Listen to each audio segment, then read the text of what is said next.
So latest పథకాల నుంచి గతంలో ఉన్నటువంటి పథకాలు ఏంటి, ఓవరాల్గా పథకాల గురించి మనం డీటెయిల్స్గా చూద్దాం. ఓకేనా? So clear. సో వాస్తవానికి మనం పథకాలని ఏ విధంగా వర్గీకరిస్తామని ఒకసారి చూస్తే, నెంబర్ 1 గ్రామీణ పథకాలు, రూరల్ స్కీమ్స్, గ్రామీణ పథకాలు, రూరల్ స్కీమ్స్, గ్రామీణ పథకాలు. అదేవిధంగా పట్టణ పథకాలు, పట్టణ ప్రాంత పథకాలు లేదా పట్టణ పథకాలు, అర్బన్ స్కీమ్స్. ఓకేనా? అలాగే సోషల్ సెక్యూరిటీ స్కీమ్స్ అంటే సామాజిక భద్రతా పథకాలు, సామాజిక భద్రతా పథకాలు, సోషల్ సెక్యూరిటీ స్కీమ్, సామాజిక భద్రతా పథకాలు. అదేవిధంగా అదర్ స్కీమ్స్ అంటే ఇతర పథకాలు, ఇతర పథకాలు. సో దాంతోపాటుగా ప్రధానంగా మనకి లేటెస్ట్గా 2014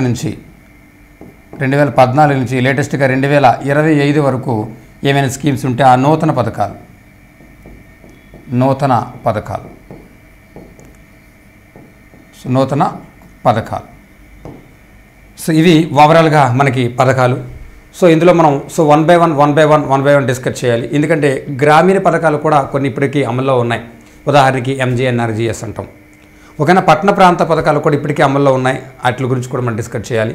సో వాటితో పాటుగా సామాజిక భద్రతా పథకాలు, ఇతర పథకాలు 2014, 2025 నూతన పథకాలు ఏవైతే ఉన్నాయో సో వాటి గురించి కూడా మనం డిస్కస్ చేస్తాం.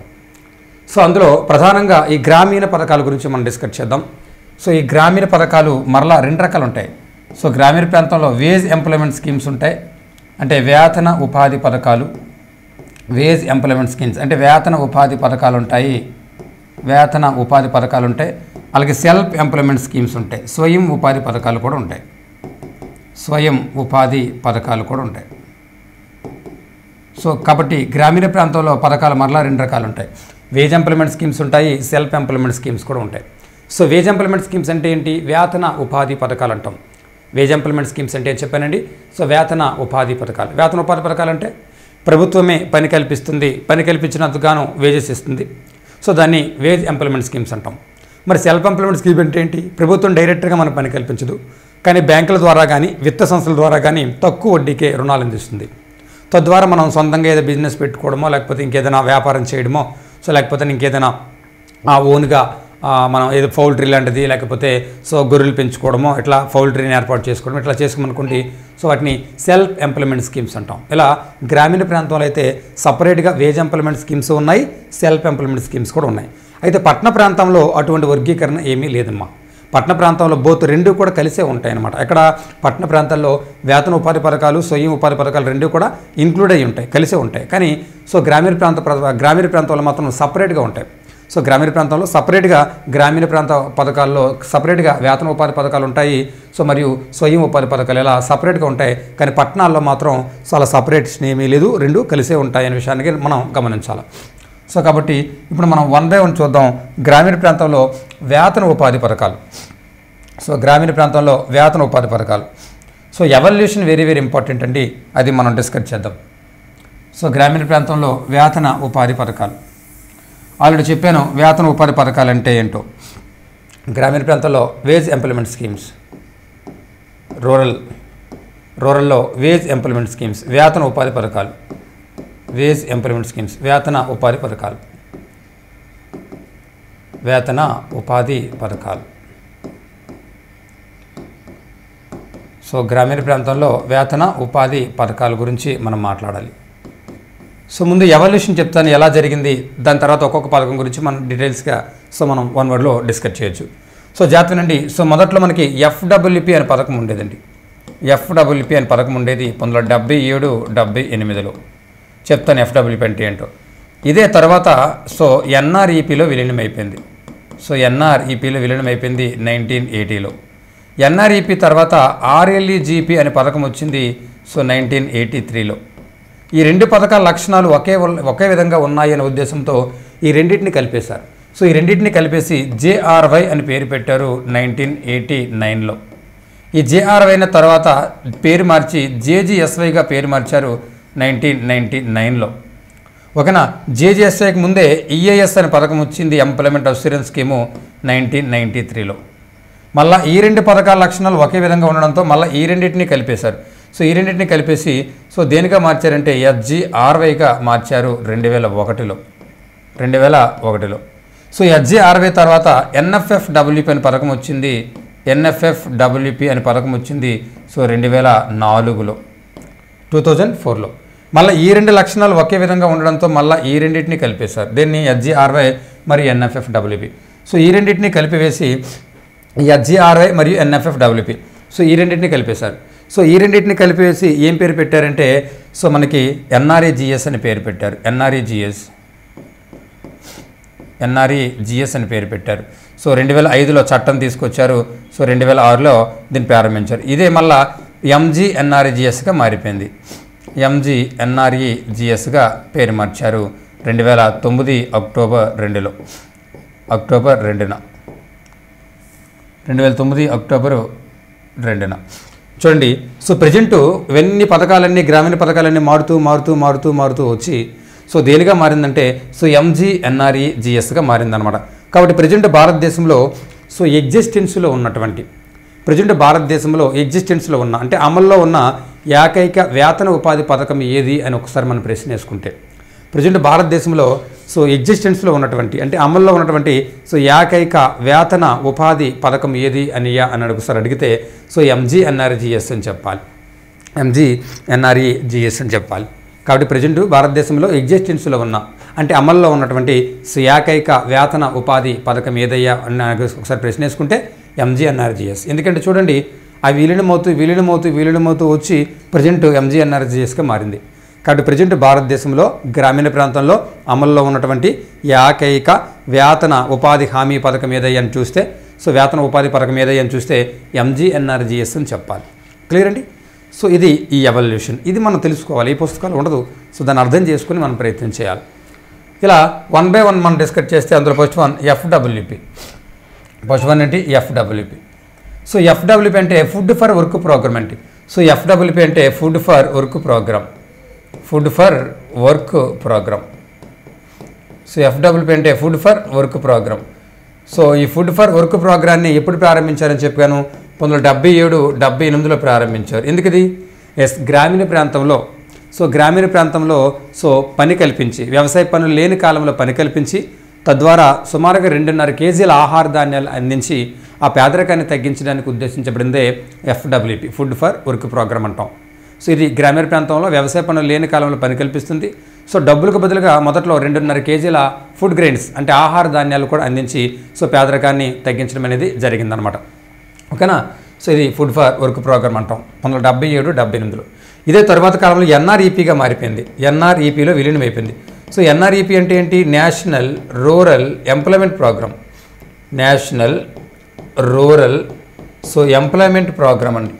National rural employment programme. So national rural employment programme అనేది గతంలో FWPని విలీనం చేసుకుంటూ ఈ NREP అనేది 1980లో దీన్ని ఏర్పాటు చేయడం జరిగిందనమాట. ఇది కూడా గ్రామీణ ప్రాంతంలో సో పని కల్పించడానికి ఉద్దేశించబడింది. అయితే ఈ NREP తర్వాత RLGP అనే పథకం వచ్చిందండి. RLGP. సో RLGP అంటే ఏంటి? రూరల్, పేర్లో ఉంచండి. So rural landless employment guarantee programme. So guarantee programme.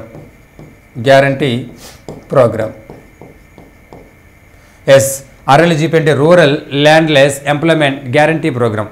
పేర్లో ఉంది. అంటే రూరల్ అంటే గ్రామీణ ప్రాంతంలో, ల్యాండ్లెస్ అంటే భూమి లేని వారికి. So guarantee programme. So employment guarantee programme అంటే ఉపాధి హామీ ఇవ్వాలి. అంటే గ్రామీణ ప్రాంతంలో ఎవరికైతే భూమి ఉండదో ఆ భూమి లేని గ్రామీణ ప్రాంతంలో ఉన్నవారికి కనీసం సంవత్సరంలో 100 రోజులు పని కల్పించాలి అనే ఉద్దేశంతో కనీసం సంవత్సరంలో ఎన్ని రోజులు? 100 రోజులు పని కల్పించాలి అనే ఉద్దేశంతో ఏర్పాటు చేయబడినటువంటి పథకమే సో RLGP అని చెప్పాలి. Rural landless employment guarantee programme అన్నమాట. సో ఇది 1983లో దీన్ని ఏర్పాటు చేయడం జరిగిందనమాట. అయితే ఈ రెండు పథకాలు కూడా ఒకే విధంగా ఉన్నాయి లక్షణాలు. సో ఈ రెండు కూడా గ్రామీణ ప్రాంతంలో ముఖ్యంగా పని కల్పించడానికి ఉద్దేశించబడినవి. అందుకే ఈ రెండింటిని కలిపేస్తారు. ఈ రెండింటిని NREP RLGP రెండింటిని కలిపేసి జేఆర్వై అని పేరు పెట్టారు. జేఆర్వై అంటే జవహర్ రోజ్గార్ యోజన. జవహర్ రోజ్గార్ యోజన. జేఆర్వై అంటే జవహర్ రోజ్గార్ యోజన అని పేరు పెట్టారు. జవహర్ రోజ్గార్ యోజన అని పేరు పెట్టారు ఇప్పుడు 1989లో. సో ఇది కూడా ఎక్కడ గ్రామీణ ప్రాంతాల్లో భూమి లేని వారికి సో అలాగే పని కల్పించడానికి ఉద్దేశించబడింది. అయితే జేఆర్వైన తర్వాత పేరు మార్చి సో జేజీగా పేరు మార్చారు 1999లో. సో జేజీఎస్వై అంటే ఏంటి? జవహర్ గ్రామ్ సమృద్ధి యోజన అని పేరు మార్చారు. అంటే గతంలో జేఆర్వై సో జేజీవై రెండు ఒకటే, కానీ జేఆర్వైనే కాస్త పేరు మార్చారు 1999లో. పేరు మార్చి జేజీఎస్వైగా పేరు మార్చారు. జేజీఎస్వై అంటే జవహర్ గ్రామ్ సమృద్ధి యోజన. జేజీఎస్వై అంటే ఏం చెప్పానండి? సో జవహర్ గ్రామ్ సమృద్ధి యోజనగా పేరు మార్చడం అనేది జరిగింది. సో జవహర్ గ్రామ్ సమృద్ధి యోజనగా పేరు మార్చడం అనేది జరిగిందనమాట. అయితే ఈ జేజీఎస్వై తర్వాత ఈఏఎస్ అనే పథకం వచ్చిందండి 1993లో. సో ఈఏఎస్ అంటే ఏంటి? ఎంప్లాయ్మెంట్ అష్యూరెన్స్ స్కీమ్ అండి. Employment assurance scheme. సో ఏంటి సార్ ఎంప్లాయ్మెంట్ అష్యూరెన్స్ స్కీమ్ అంటే? ఎడారి ప్రాంతంలో ఉన్నవారికి, అలాగే కరువు పీడిత ప్రాంతంలో డ్రాట్ ప్రోన్ ఏరియాలో ఉన్నవారికి, డెజర్ట్ ఏరియాలో ఉన్నవారికి, ఒకనా కొండ ప్రాంతంలో హిల్ ఏరియాలో ఉన్నవారికి సో కనీసం సంవత్సరంలో సో 100 రోజులు తక్కువ కాకుండా పని కల్పించాలి అనే ఉద్దేశంతో సో దీన్ని ప్రారంభించడం అనేది జరిగిందనమాట. EIS employment assurance scheme. ఎడారి కొండ ప్రాంతాల్లో ఉన్న వారికి ఇది పని కల్పిస్తుంది అనమాట. అయితే ఈ రెండు లక్షణాలు ఒకే విధంగా ఉండడంతో ఇది జేజీఎస్వై మరియు ఈఐఎస్, జేజీఎస్వై మరియు ఈఐఎస్, ఈ జేజీఎస్వై మరియు ఈఐఎస్ ఈ రెండు లక్షణాలు ఒకే విధంగా ఉండడంతో సో జేజీఎస్వై మరి ఈఐఎస్ ఈ రెండు లక్షణాలు ఒకే విధంగా ఉండడంతో సో ఈ రెండింటిని కలిపేశారు. ఈ రెండింటిని కలిపేసి సో ఎస్జీఆర్వై అని పేరు పెట్టారు 2001లో. ఎస్జీఆర్వై. సో ఎస్జీఆర్వై అంటే సంపూర్ణ గ్రామీణ రోజ్గార్ యోజన. సో ఎస్జీఆర్వై అంటే సంపూర్ణ గ్రామీణ రోజ్గార్ యోజన అని పేరు పెట్టారు. ఎందుకు సార్ ఈ సంపూర్ణ గ్రామీణ రోజ్గార్ యోజన?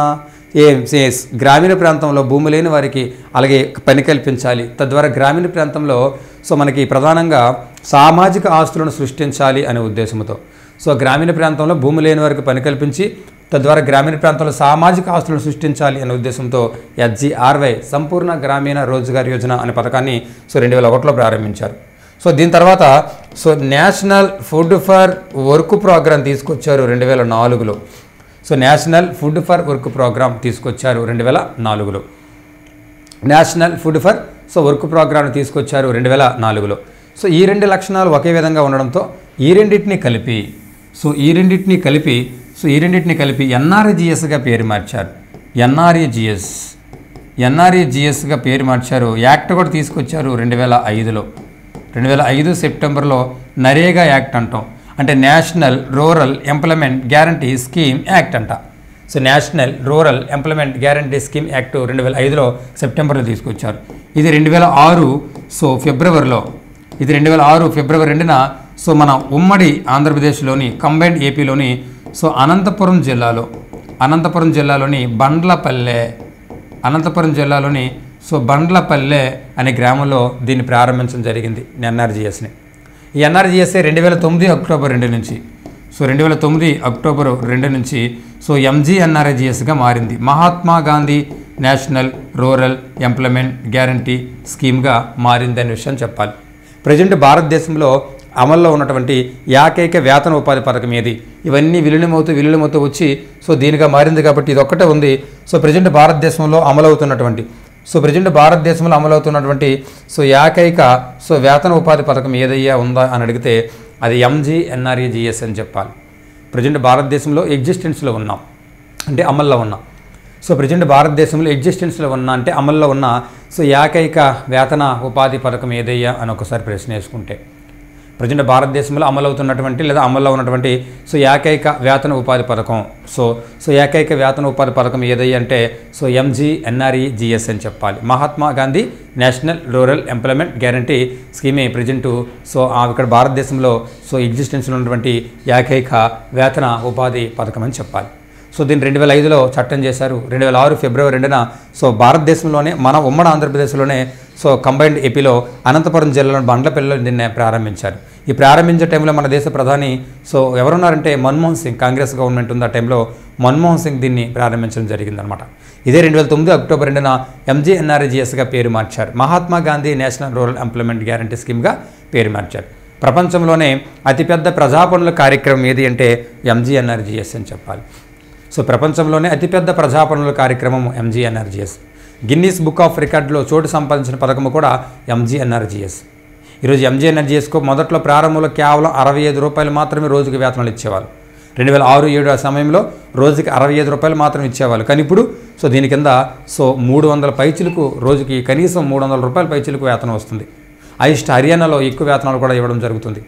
అయితే ఈ చట్టం తీసుకొచ్చారు. ఈ చట్టంలో సో 1/3 వంతు అనగా 33% మహిళలు ఉండాలి అని చెప్పి పేర్కొనడం కూడా జరిగింది. అంటే ఎంజీఎన్ఆర్జీఎస్లో సో మహిళలు ఎంతమంది ఉండాలంటే 33% మహిళలకే మనం అవకాశాలు ఇవ్వాలని చెప్పి సో ఈ పథకాన్ని తీసుకురావడం అనేది జరిగిందనమాట.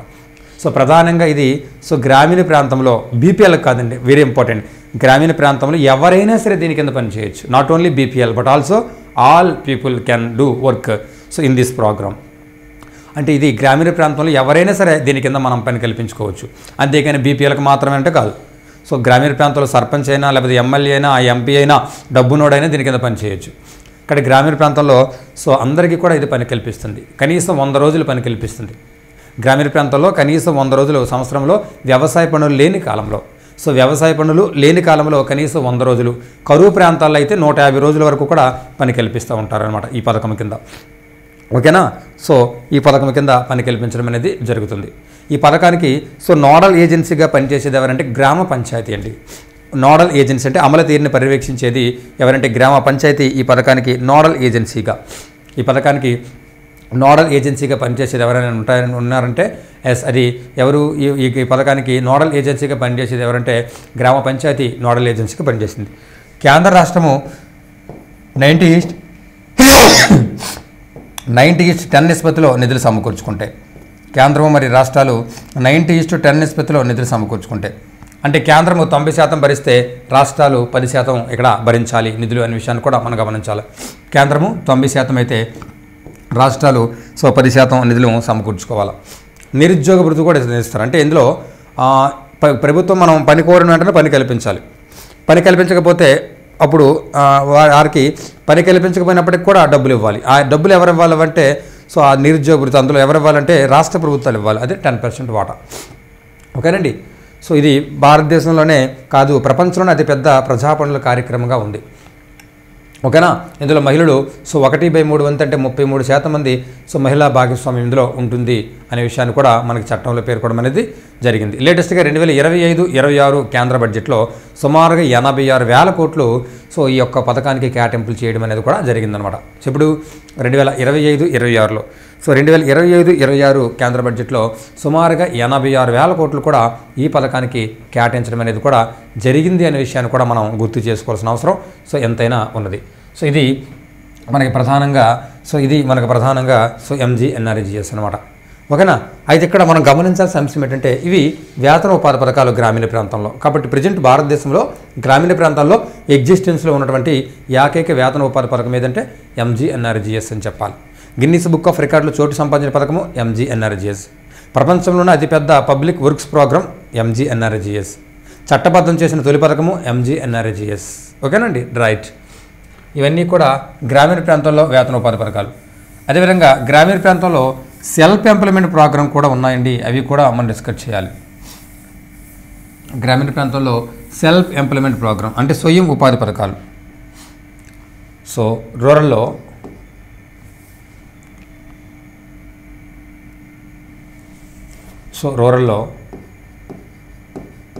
రూరల్లో వేజ్ సెల్ఫ్ ఎంప్లాయ్మెంట్ స్కీమ్స్ అంటే స్వయం ఉపాధి పథకాలు.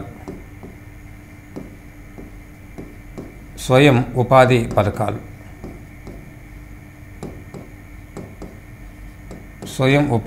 పథకాలు సో రూరల్లో స్వయం ఉపాధి పథకాలు ఒక్కసారి మనం చూస్తే సో ఎవల్యూషన్ చూద్దాం. సో గతంలో ఐఆర్డిపి ఉండేది. ఐఆర్డిపి 1978-79లో ఏర్పాటు చేస్తారు. 1980 నుంచి అమలు. ఇక్కడ రాస్తాను 1980 నుంచి అమలు.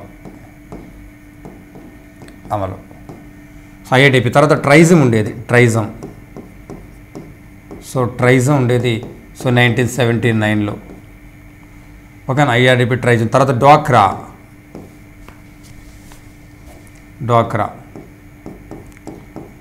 సో డ్వాక్రా 1982. Next one 1988 MWS. ఓకేనా. అదేవిధంగా సిత్ర సో 1992లో సిత్రాన్ని తీసుకొచ్చారు. అలాగే జీకేవై 1997లో జీకేవై వచ్చింది. సో జీకేవై సో ఇవన్నీ కలిసిపోయినాయి. అంటే గతంలో ఐఆర్డిపి అలాగే ట్రైజం, గతంలో ఐఆర్డిపి, ట్రైజం, డ్వాక్రా, ఎండబ్ల్యూఎస్, సిత్ర అండ్ జీకేవై. నేను చెప్పినట్టు గతంలో ఐఆర్డిపి, ట్రైజం, డ్వాక్రా, ఎండబ్ల్యూఎస్, సిత్ర, జీకేవై ఇవన్నీ కలిసి ఎస్జిఎస్వైగా మారిపోయినాయి 1999లో. ఇంకా క్లియర్గా ఈ కలర్ వేస్తే మీకు ఐడియా ఉంటుంది చూడండి. ఇవన్నీ కలిపి దేనిగా మారిపోయి సో ఎస్జిఎస్వైగా పేరు మార్చారు అన్నిటిని కలిపి 1999లో. సో ఎస్జిఎస్వైఏ తర్వాత కాలంలో ఎన్ఆర్ఎల్ఎంగా పేరు మారింది 2011లో. ఈ ఎన్ఆర్ఎల్ఎంఏ ప్రజెంట్ దేనిగా మారిందో తెలుసా? డిడియువై, దీనదయాళ్ ఉపాధ్యాయ గ్రామ కౌశల్య యోజన, డిడియుజికేవై. సో దీనదయాళ్ ఉపాధ్యాయ గ్రామ కౌశల్య యోజనగా మారింది, డిడియుజికేవైగా మారింది. సో ఇప్పుడు అంటే సో 2014 జూలై 25న, సో 2014 జూలై 25న, 2014 సో జూలై 25న. కాబట్టి ఇక్కడ మనం అర్థం చేసుకోవాల్సిన అంశం ఏంటి అంటే ప్రజెంట్ భారతదేశంలో గ్రామీణ ప్రాంతంలో అమలవుతున్నటువంటి సో ఏకైక సెల్ఫ్ ఎంప్లాయ్మెంట్ ప్రోగ్రామ్ ఏది అంటే డిడియుజికేవై, లేదా దాని ముందు పేరే ఉండేది ఎన్ఆర్ఎల్ఎం, దానికి మరొక పేరు ఏంటి ఎస్జిఎస్వై. ఓకేనండి. ప్రజెంట్ భారతదేశంలో గ్రామీణ ప్రాంతంలో అమలవుతున్న ఏకైక వేతనోపాధి పథకం అయితే ఎంజిఎన్ఆర్జీఎస్. అదేవిధంగా ప్రజెంట్ భారతదేశంలో గ్రామీణ ప్రాంతంలో అమలవుతున్నటువంటి ఏకైక సెల్ఫ్ ఎంప్లాయ్మెంట్ ప్రోగ్రామ్ అయితే ఎస్జిఎస్వై, లేదా దానికి మరొక పేరు ఎన్ఆర్ఎల్ఎం, లేదా దానికి మరొక పేరు డిడియుజికేవై అనే విషయాన్ని మనం స్పష్టంగా తెలుసుకోవాల్సినటువంటి అవసరం ఎంతైనా ఉన్నది. ఓకేనా, క్లియర్ అండి. ఇప్పుడు సో 1 by 1 మనం చూద్దాం. అందులో first one IRDP. So IRDP అంటే ఏంటి? So integrated rural development programme. IRDP అంటే ఇంటిగ్రేటెడ్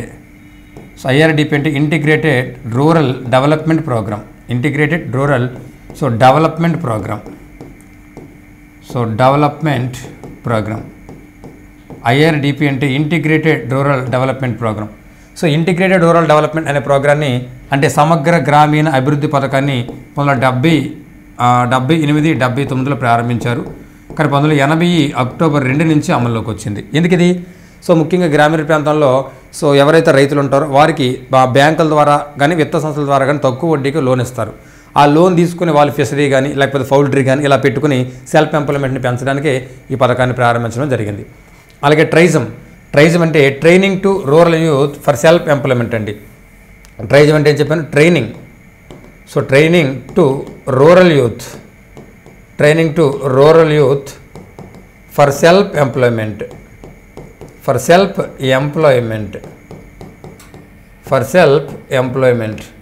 ఏం చెప్పాను? Training to rural youth. Training అంటే శిక్షణ ఇవ్వాలి ఎవరికి? టు రూరల్ యూత్ అంటే గ్రామీణ యువతకు. ఎందుకు? ఫర్ సెల్ఫ్ ఎంప్లాయ్మెంట్ అంటే సో గ్రామీణ యువతకు స్వయం ఉపాధికి అవసరమైనటువంటి శిక్షణ ఇచ్చేందుకై. సో గ్రామీణ ప్రాంతంలో ఎవరైతే యువత ఉంటారో వారికి, ఇలా గ్రామీణ ప్రాంతంలో ఉన్న యువతకి స్వయం ఉపాధికి అవసరమైనటువంటి ట్రైనింగ్ శిక్షణ ఇచ్చేందుకే సో ఈ ట్రైజం అనే పథకాన్ని 1979 సో ఆగస్టు 15న 1979 ఆగస్టు 15వ తారీఖున ఈ ట్రైజాన్ని ఏర్పాటు చేయడం అనేది జరిగిందనమాట. సో ఇందుకది స్వయం ఉపాధికి అవసరమైన గ్రామీణ ప్రాంతంలో ఉన్న యువతకి స్వయం ఉపాధికి అవసరమైన శిక్షణ ఇచ్చేందుకై. సో గ్రామీణ ప్రాంతంలో ఉన్న యువతకి స్వయం ఉపాధికి అవసరమైనటువంటి శిక్షణ ఇచ్చేందుకై సో ట్రైజం అనే పథకాన్ని 1979 ఆగస్టు 15న ఏర్పాటు చేశారు. తర్వాత డ్వాక్రా. సో డ్వాక్రా అంటే మీ అందరికీ తెలుసు, development of women and children in rural areas. Development of women and children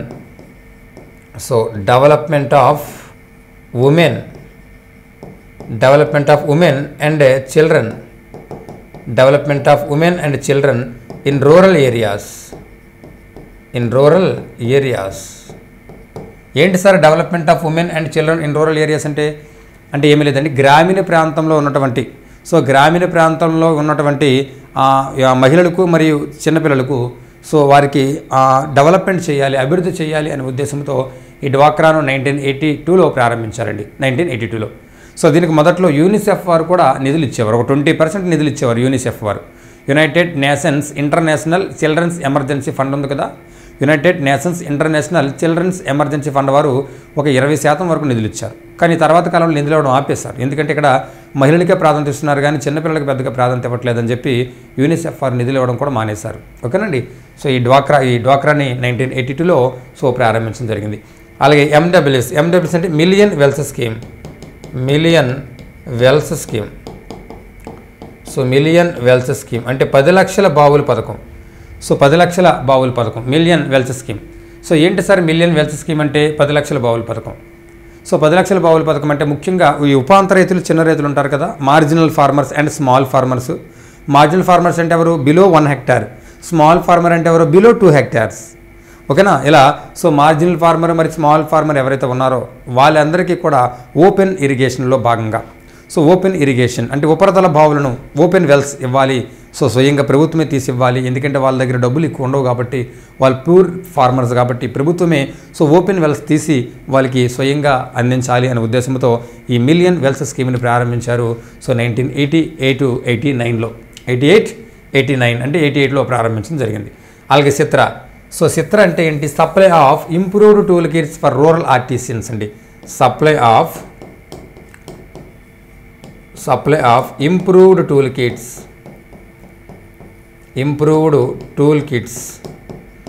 supply of improved tool kits for rural artisans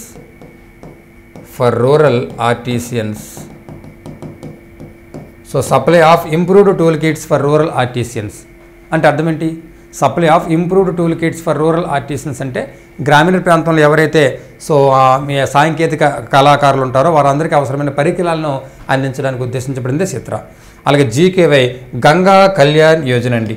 so Ganga Kalyan Yojana, జీకేవై అంటే గంగా కళ్యాణ్ యోజన. సో ఈ గంగా కళ్యాణ్ యోజన అనే పథకాన్ని 1997లో ప్రారంభించారు.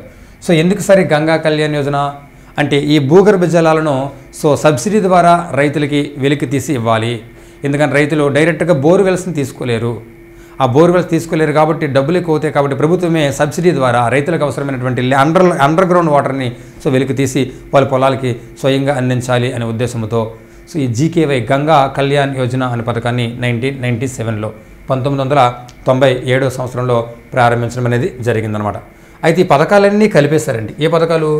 సో ఇప్పటివరకు చెప్పినటువంటి ఐఆర్డిపి, ట్రైజం, అలాగే డ్వాక్రా, అలాగే ఎండబ్ల్యూఎస్, అలాగే చిత్ర, అలాగే జీకేవై వీటన్నిటిని కలిపేసి HGSYగా పేరు మార్చారు. HGSY అంటే స్వర్ణ జయంతి గ్రామ స్వరాజ్గార్ యోజన. సో HGSY అంటే స్వర్ణ జయంతి గ్రామ స్వరాజ్గార్ యోజన. స్వర్ణ జయంతి గ్రామ స్వరాజ్గార్ యోజన. సో స్వర్ణ జయంతి గ్రామ స్వరాజ్గార్ యోజనగా పేరు మార్చారు. ఈ పథకాలన్నింటినీ కలిపేసి దేనిగా పేరు మార్చారు? స్వర్ణ జయంతి గ్రామ స్వరాజ్గార్ యోజనగా పేరు మార్చారు 1999లో. గ్రామీణ ప్రాంతంలో సో ముఖ్యంగా సో తక్కువ వడ్డీకి రుణాలు ఇవ్వడం ద్వారా పేదరికాన్ని నిర్మూలించడమే, స్వయం ఉపాధి ద్వారా నిర్మూలించడమే దీని యొక్క ప్రధాన ఉద్దేశం. ఇదే తర్వాత 2011లో పేరు మార్చి NRLMగా పేరు మార్చారు. NRLM అంటే నేషనల్ రూరల్ లైవ్లీహుడ్ మిషన్. అంటే గ్రామీణ నేషనల్ రూరల్ లైవ్లీహుడ్ మిషన్ అంటే జాతీయ గ్రామీణ జీవనోపాధి మిషన్గా పేరు మార్చారు. NRLM అంటున్నాం. నేషనల్ రూరల్ లైవ్లీహుడ్ మిషన్ అంటే జాతీయ గ్రామీణ జీవనోపాధి మిషన్గా పేరు మార్చడం అనేది జరిగింది 2011లో. దాన్ని ప్రజెంటు సో DDU-GKYగా పేరు మార్చారు. DDU-GKY అంటే దీనదయాళ్ ఉపాధ్యాయ. సో దీనదయాళ్ ఉపాధ్యాయ. సో దీనదయాళ్ ఉపాధ్యాయుల గ్రామీణ కౌశల్య యోజన.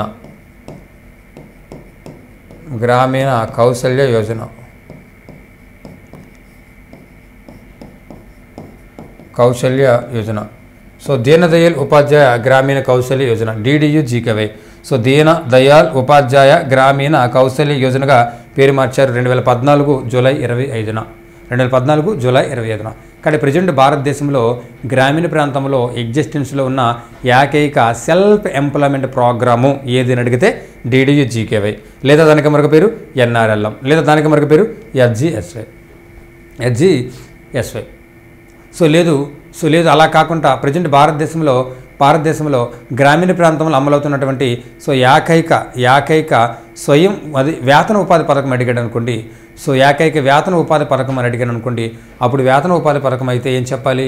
సో వేతన ఉపాధి పథకం అంటే అప్పుడు ఏం చెప్పాలంటే రైట్, అప్పుడు వేతన ఉపాధి పథకం అని అడిగితే అప్పుడు మనం చెప్పాల్సింది ఏంటంటే MGNREGS అని చెప్పాలి. MGNREGS right. ఇది సో గ్రామీణ ప్రాంతాల్లో సపరేట్గా సెల్ఫ్ ఎంప్లాయ్మెంట్స్ ఉన్నాయి, సపరేట్గా వేజ్ ఎంప్లాయ్మెంట్ కూడా ఉన్నాయి. నెక్స్ట్ వన్ పట్టణ ప్రాంతంలో పథకాలు.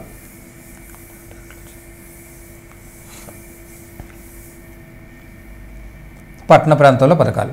సో పట్టణ ప్రాంతాల్లో సపరేట్గా సెల్ఫ్ ఎంప్లాయ్మెంట్ వేజ్ ఎంప్లాయ్మెంట్ అనే క్లాసిఫికేషన్ లేదు, అక్కడ రెండూ కలిసే ఉంటాయనే విషయాన్ని మనం గమనించాలి. నెక్స్ట్ వన్ పట్టణ ప్రాంత పథకాలు. రెండు కలిసే ఉంటాయి ఇక్కడ, పట్టణ ప్రాంత పథకాలు.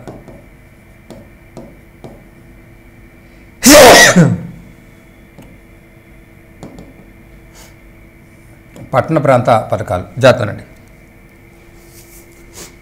సో పట్టణ ప్రాంతాల్లో సెల్ఫ్ ఎంప్లాయ్మెంటు వేజ్ ఎంప్లాయ్మెంటు అనే క్లాసిఫికేషన్ ఏమీ లేదు, ఇక్కడ రెండు కలిసే ఉంటాయి. పట్టణ ప్రాంతాల్లో సెల్ఫ్ ఎంప్లాయ్మెంటు వేజ్ ఎంప్లాయ్మెంట్ అనే క్లాసిఫికేషన్ ఏమీ లేదు.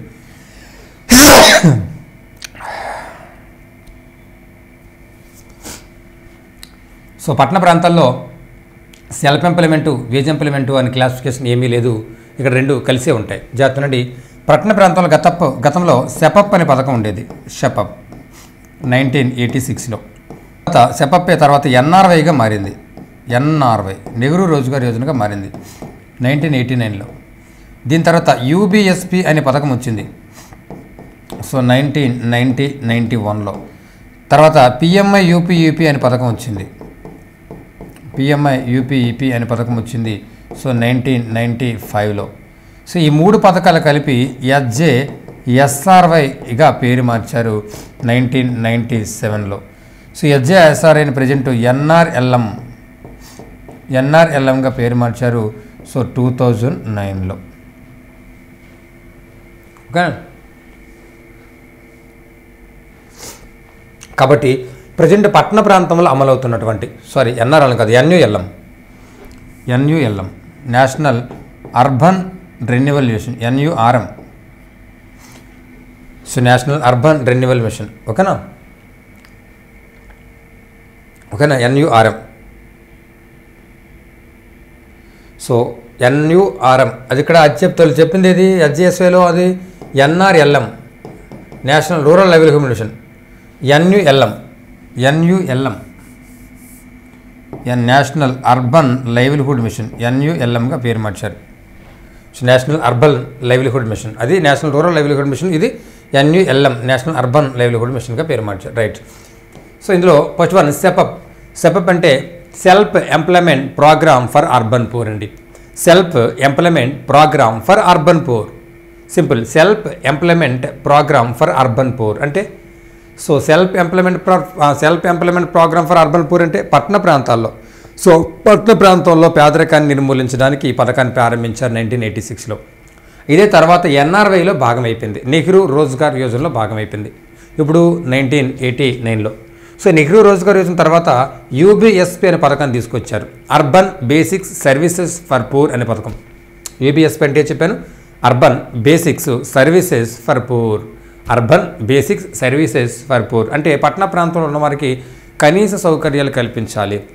So urban basic services for poor అంటే పట్టణ ప్రాంతంలో ఉన్న వారికి బేసిక్ సర్వీసెస్ కనీస సదుపాయాలు కల్పించడానికి ఉద్దేశించబడింది. అలాగే PMI UPEP అంటే prime minister integrated urban poverty eradication programme. PMI UPEP అంటే ఏం చెప్పానండి, prime minister integrated urban poverty eradication programme.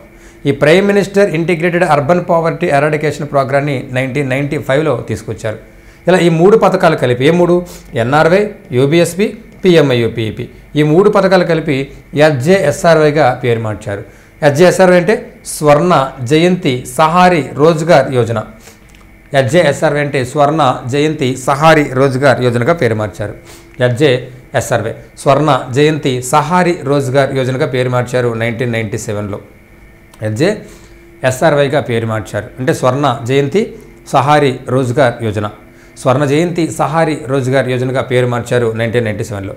అదే present NULM national urban livelihood మిషన్గా పేరు మారింది 2009లో.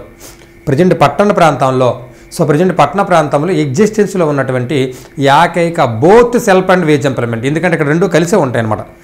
Both self and wage employment ఏవి అని అడిగితే NULM లేదా SJSRY అని చెప్పాలి. ఒకసారి ప్రశ్న అడిగాడు NRY అనేది, ఒకసారి ప్రశ్న ఏమడిగాడంటే NRY అనేది option 1 self employment programme, option 2 wage employment programme, option 3 both self and wage employment programme, option 4 none of the above అని అడిగాడు. కాబట్టి option 3 right both self and wage employment programme. ఎందుకంటే NRY అనేది పట్టణ ప్రాంతంలో ఉంది. పట్టణ ప్రాంత పథకాలు రెండు కూడా కలిసే ఉంటాయి కాబట్టి అది బోత్ సెల్ఫ్ అండ్ వేజ్ రెండు ఉంటాయి. ఒకే పథకంలో రెండు ఇస్తారు. ఒక పక్క వేజ్ ఎంప్లాయ్మెంట్ ఇస్తూ ఉంటారు, ఒక పక్క సెల్ఫ్ ఎంప్లాయ్మెంట్ ఇస్తారు అదే పేరుతో. అందుకే NRY అనేది ఆప్షన్ 1 సెల్ఫ్ ఎంప్లాయ్మెంటా, ఆప్షన్ 2 వేజ్ ఎంప్లాయ్మెంటా, option 3 both self and wage, ఏది కాదని అడిగితే both self and wage employment అని చెప్పాలి. Both self and wage employment చెప్పాలి NRY పథకము అనేది. రైట్, ఓకేనా. ఇది పట్టణ ప్రాంత పథకాలుగా మనం భావించాలి. క్లియర్ అండి. రైట్, పట్టణ ప్రాంత పథకాలు. పట్టణ ప్రాంతాల్లో అమలవుతున్నటువంటి ఏకైక పథకాలు ఇవి. అలాగే ఇతర పథకాలు కూడా కొన్ని ఉంటాయి. అంతకంటే ముందు ఇతర పథకాలు, సామాజిక భద్రత పథకాలు చూద్దాం, తర్వాత ఇతర పథకాలు చూద్దాం. సామాజిక భద్రతా పథకాలు, సోషల్ సెక్యూరిటీ స్కీమ్, సామాజిక భద్రతా పథకాలు, సామాజిక భద్రతా పథకాలు.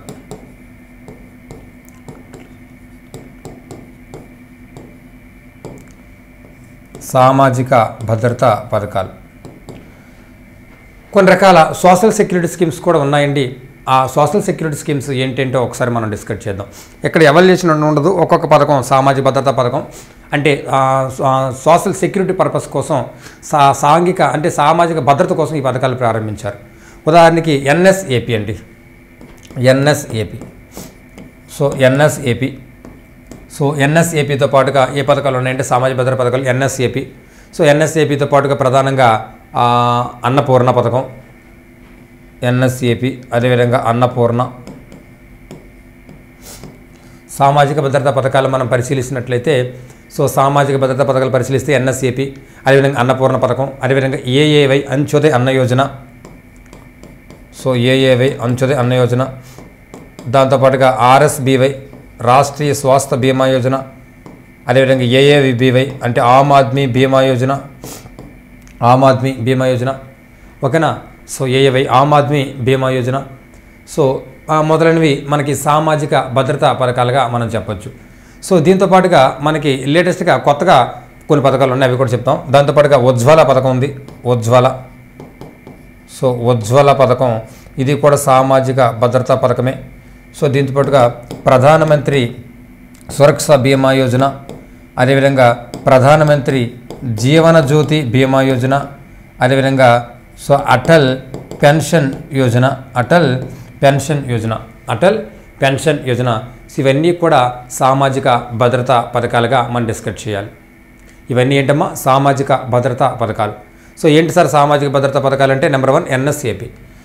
నెంబర్ 1 NSAP, అన్నపూర్ణ, అంత్యోదయ అన్న యోజన, రాష్ట్రీయ స్వాస్థ్య బీమా యోజన, ఆమ్ ఆద్మీ బీమా యోజన, ఉజ్వల స్కీము, ప్రధానమంత్రి సురక్ష బీమా యోజన, ప్రధానమంత్రి జీవన జ్యోతి బీమా యోజన, అటల్ పెన్షన్ యోజన.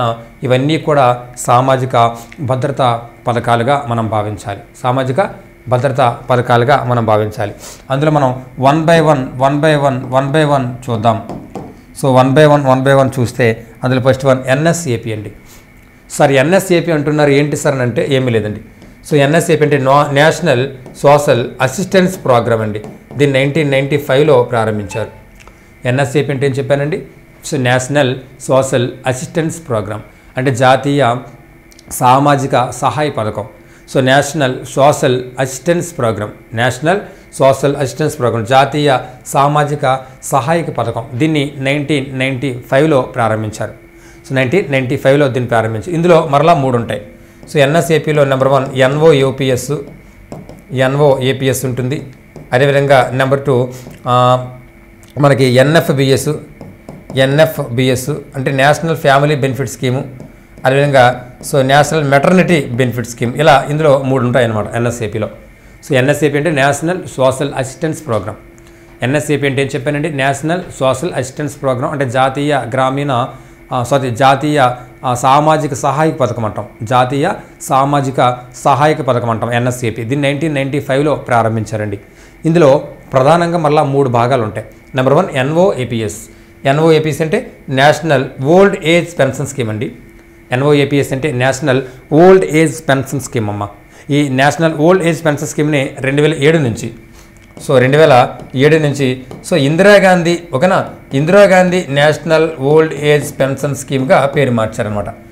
సో ఎన్ఎస్ఏపీలో భాగంగా ఉన్నటువంటి ఈ ఎన్ఓఏపీఎస్ ఉంది కదా, national old age pension scheme.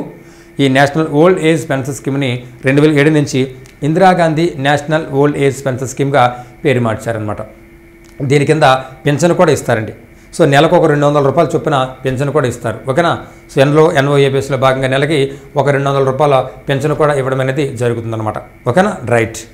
So దీంతో పాటుగా రెండోది ఎన్ఎఫ్బిఎస్ అంటే నేషనల్ ఫ్యామిలీ బెనిఫిట్ స్కీమ్ అండి. నేషనల్ ఫ్యామిలీ బెనిఫిట్ స్కీమ్ అంటే ఇక్కడ ఏంటి సార్, ఈ నేషనల్ ఫ్యామిలీ బెనిఫిట్ స్కీమ్ అంటే ఏమీ లేదండి.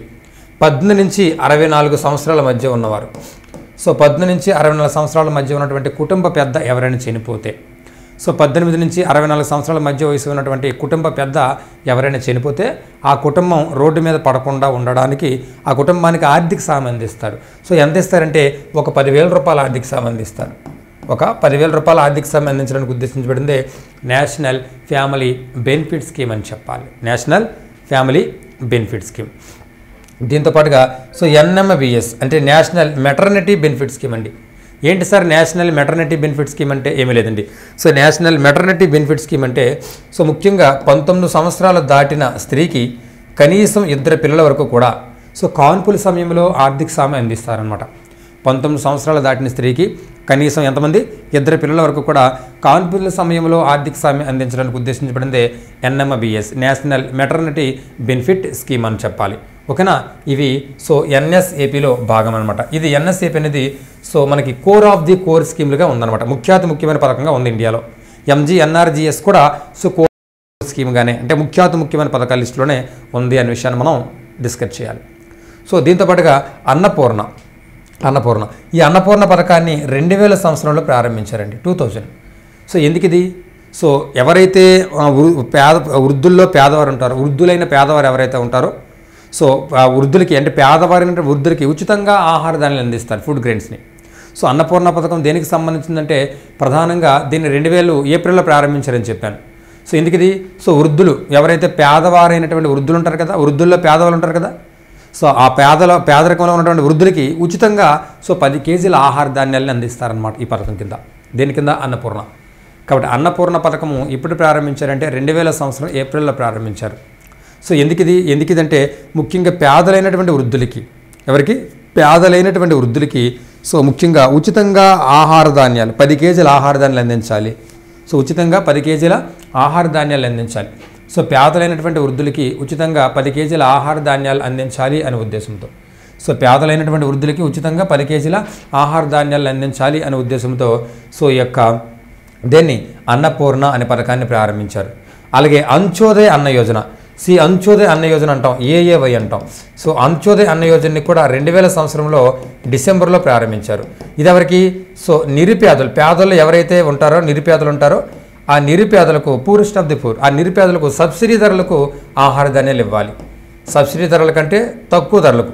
సో నిరుపేద వృద్ధులకైతే అన్నపూర్ణ, నిరుపేదలకైతే సో అది అంత్యోదయ అన్న యోజన. ఓన్లీ నిరుపేద వృద్ధులకైతే అన్నపూర్ణ అండి.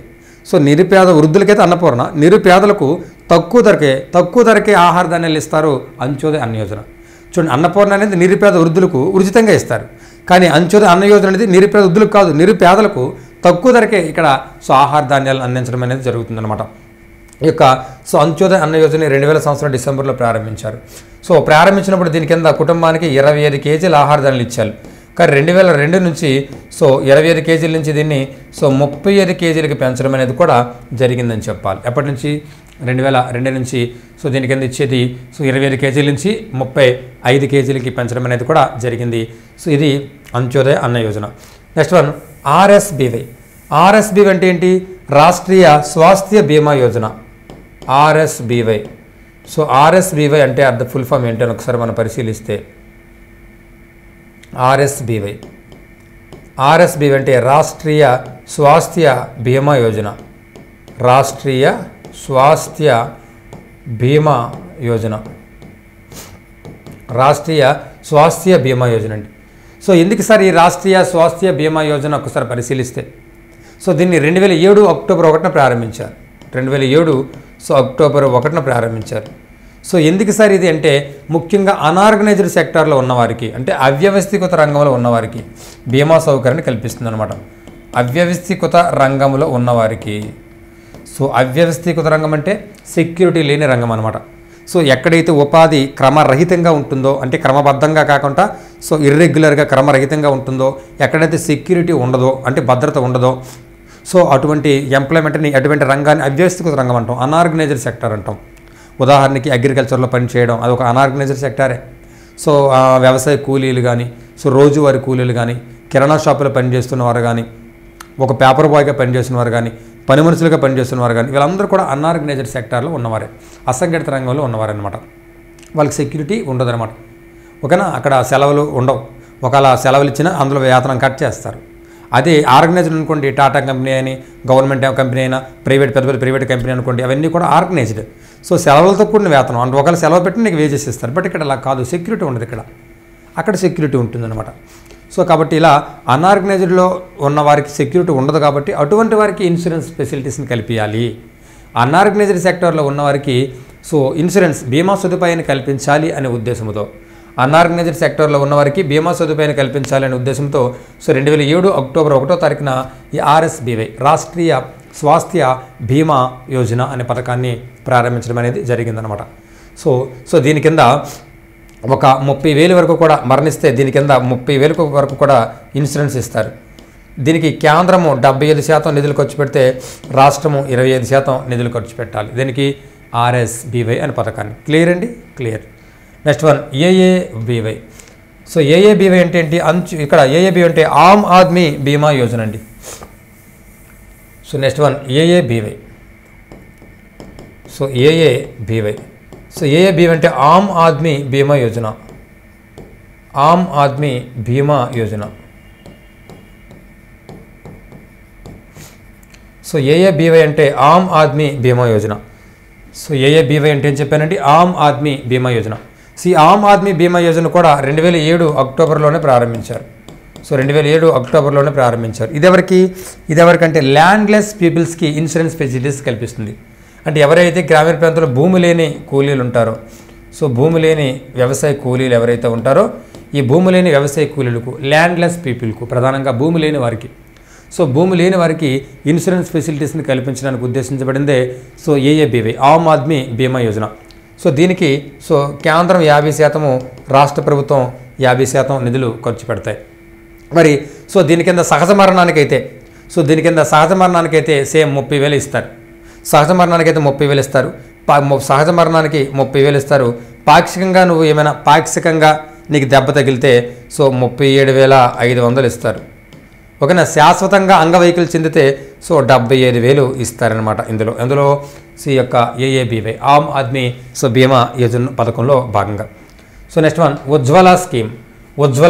ఈ ఉజ్వల పథకాన్ని సో 2007లో ప్రారంభించారు. గుర్తుపెట్టుకోండి, 3 ఒకలా ఉంటాయి కానీ 3 ఒకే విధంగా కాదు, ఒక లక్షణం కాదు.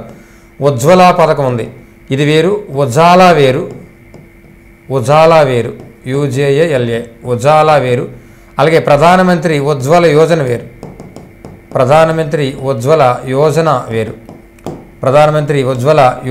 వేరు. ఈ 3 కూడా వేరు పథకాలండి, ఒకే విధంగా కాదు, ఒకే లక్షణం కాదు, వేరు ఉద్దేశాలు. ఉజ్వల పథకం ఎందుకు ఇది? సో ఉజ్వల పథకం ఎందుకంటే ప్రాస్టిట్యూషన్ ప్రొఫెషన్లో ఉన్నవారికి, అంటే వ్యభిచారి వృత్తిలో ఉన్నవారికి, సో వ్యభిచారి వృత్తిలో ఉన్నవారికి అటువంటి అసాంఘిక కార్యకలాపాలు చేయకుండా వారందరికీ కూడా పునరావాసం, రీహాబిటేషన్ కల్పించాలి అనే ఉద్దేశంతో 2007లో ప్రారంభించడం జరిగింది ఈ ఉజాలా వేరు. ఉజాలా అనేది ఉన్నత జ్యోతి అఫోర్డబుల్ ఎల్ఈడీస్ ఫర్ ఆల్ అనమాట. ఉన్నత జ్యోతి అఫోర్డబుల్ ఎల్ఈడీస్ ఫర్ ఆల్ అంటే ప్రతి ఇంటికి కూడా సో ఎల్ఈడీ బల్బులు ఇచ్చి విద్యుత్తును ఆదా చేయడానికి ఉద్దేశించబడింది ఉజాలా. అలాగే ప్రధానమంత్రి ఉజ్వల యోజన అది వేరు. సో ప్రతి ఇంటికి కూడా ఎల్పిజి గ్యాస్ కనెక్షన్స్ అందించడానికి ఉద్దేశించబడింది ప్రధానమంత్రి ఉజ్వల యోజన, అది వేరు అనమాట. కాబట్టి మూడు వేరు ఉద్దేశాలు కానీ ఒకేలా ఉన్నాయి చూడండి. ఉజాల ప్రధానమంత్రి ఉజ్వల యోజన. వ్యభిచార వృత్తిలో ఉన్న వారికి పునరావాసం కల్పించడానికి ఉద్దేశించబడింది ఉజ్వల పథకం. సో ఎల్ఈడి బల్బులు ప్రతి ఇంటికి కూడా అందించి విద్యుత్తును ఆదా చేయడానికి సంబంధించింది ఉజాల. ప్రతి ఇంటికి ఎల్పిజి గ్యాస్ కనెక్షన్ అందించడానికి ఉద్దేశించబడింది ప్రధానమంత్రి ఉజ్వల యోజన. క్లియర్ అండి, రైట్. ఇది మనకి ఉజ్వల పథకం. అలాగే next one PMSBY, PMJJBY, APY. So పిఎంఎస్బీ అంటే ప్రధానమంత్రి సురక్ష బీమా యోజన. పిఎంఎస్బీవై అంటే ఏం చెప్పానండి, ప్రధానమంత్రి సురక్ష బీమా యోజన. ఈ ప్రధానమంత్రి సురక్ష బీమా యోజన. పిఎంజేజేబీవై అంటే ప్రధానమంత్రి జీవనజ్యోతి బీమా యోజన. సో ప్రధానమంత్రి జీవనజ్యోతి బీమా యోజన. అలాగే ఏపీవై అంటే ఇక్కడ అటల్ పెన్షన్ యోజన. అటల్ పెన్షన్ యోజన. ఈ మూడు పథకాలు కూడా ఒకేసారి ప్రారంభించారు కలకత్తాలో 2015 సో మే 9న ప్రారంభించారు. ఈ మూడు కూడా 2015 మే 9న ఈ మూడు పథకాలు కూడా ఒకేసారి ప్రారంభించారు 2015 మే 9న సో ప్రారంభించడం జరిగింది. ఈ మూడు కూడా సో బీమా పథకాలే. అందులో ఈ ప్రధానమంత్రి సురక్ష బీమా యోజన, ఇక్కడ ఇయర్స్ వెరీ ఇంపార్టెంట్. ఈ ప్రధానమంత్రి సురక్ష బీమా యోజన కింద సో బీమా పొందాలంటే 18 నుంచి 70 సంవత్సరాల మధ్య వయసు కలిగిన వారు అర్హులు. అలాగే ప్రధానమంత్రి జీవనజ్యోతి బీమా యోజన కింద సో బీమా పొందాలంటే సో ఇక్కడ 18 నుంచి 50 సంవత్సరాల మధ్య వయసు కలిగి ఉండాలి. అలాగే అటల్ పెన్షన్ యోజన కింద బీమా మనం పొందాలంటే 18 నుంచి 40 సంవత్సరాల మధ్య వయసును కలిగి ఉండాలి. ఓకేనా. సో ఈ అటల్ పెన్షన్ యోజన కింద ఈ అటల్ పెన్షన్ యోజన గతంలో స్వావలంబన్ అనే పథకం ఉండేదండి. స్వావలంబన్ 2010-11లో ఆ స్వావలంబన్ అనే పథకం ఉండేది. ఆ స్వావలంబన్ అనే పథకాన్ని పేరు మార్చి అటల్ పెన్షన్ యోజనగా పేరు మార్చడం జరిగిందనమాట. ఓకేనా. 18 నుంచి 70 సంవత్సరాల మధ్య వయసు వాళ్ళు ఎవరైతే ఉంటారో వారి సంవత్సరానికి కనీసం ఒక 20 రూపాయల బీమా ప్రీమియం చెల్లిస్తే ఇది వర్తిస్తుంది అనమాట. ఈ ప్రధానమంత్రి జీవనజ్యోతి బీమా యోజన 18 నుంచి 50 సంవత్సరాల మధ్య వయసు ఉండాలి. వీళ్ళు సంవత్సరానికి 436 రూపాయలు బీమా ప్రీమియం చెల్లించాలి. అలాగే అటల్ పెన్షన్ యోజన కింద 18 నుంచి 40 మధ్య వయసు ఉండాలి. సో ఇక్కడ బీమా ప్రీమియం అనేది సంవత్సరం అంటే కనీసం 20 సంవత్సరాల వరకు ఉంటుంది. సో 20 సంవత్సరాల వరకు ఉంటుంది. వీళ్ళకి 20 సంవత్సరాల వరకు ఉంటుంది. 60 సంవత్సరాల తర్వాత వీరికి నెలకి ఒక 1000 రూపాయల నుంచి 5000 రూపాయల వరకు కూడా సో ఇందులో పెన్షన్ ఇవ్వడం కూడా జరుగుతుందన్నమాట. ఇది సామాజిక భద్రతా పథకాలుగా మనం భావించాలి. సామాజిక భద్రతా పథకాలు సోషల్ సెక్యూరిటీ స్కీమ్స్ గా మనం భావించాలి. ఆల్రెడీ మనం లిస్ట్ చెప్పాను. సో నెంబర్ 1 ఏంటి, గ్రామీణ ఉపాధి పథకాలు. సో నెంబర్ 2 ఏంటి, పట్టణ ఉపాధి పథకాలు. సో నెంబర్ 3 ఏంటి, సామాజిక భద్రతా పథకాలు. నెంబర్ 4 ఏంటి, ఇతర పథకాలు. సో ఇతర పథకాలు చెప్పిన తర్వాత సో మనము 2014 నుంచి లేటెస్ట్గా మనం ప్రజెంట్ 2025 వరకు ఈ లోపల ఏమైనా పథకాలు ఏమైనా కొత్తగా ఏర్పాటు చేస్తే వాటి గురించి సో మనం డీటెయిల్స్గా చూద్దామండి.